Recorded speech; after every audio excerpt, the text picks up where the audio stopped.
Welcome to this video series of the Python course. This is the first video of this series, and in this video, we'll give you a short introduction to what Python is. So what is Python? Python is a high-level general-purpose programming language. Its design philosophy emphasizes on code readability with significant use of indentation. It supports multiple models of programming, including procedural, object-oriented, and functional programming. Why Python? Python's simple and intuitive syntax makes it accessible for beginners. Python's clean and readable code structure facilitates understanding and maintaining. Python offers a vast standard and third-party library ecosystem for diverse applications. Python also boasts a large active community providing abundant resources and support. These reasons are sufficient for one to choose Python as a language that they should learn. Getting started with Python.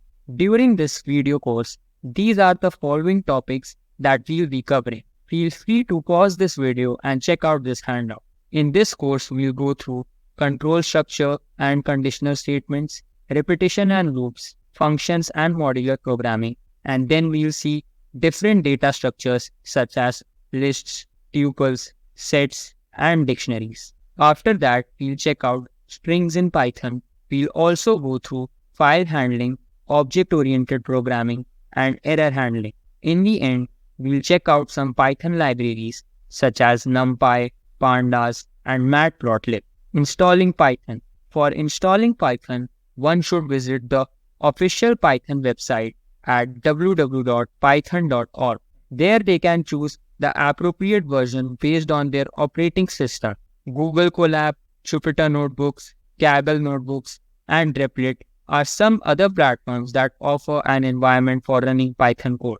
During this video series, we'll be using Google Colab as our platform for running the code. Users of Python. Python is used in many domains, and some of them are listed here.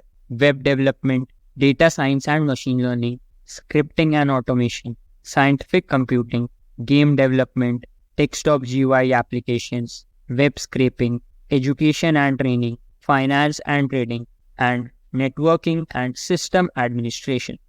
In our upcoming lectures, these are the topics that we'll be covering. Introduction to Google Colab, syntax and programming practices in Python, introduction to data types with examples, and basic code examples where we build a simple calculator. So, this marks the end of this video, and we hope that you will have a good time learning through our lectures.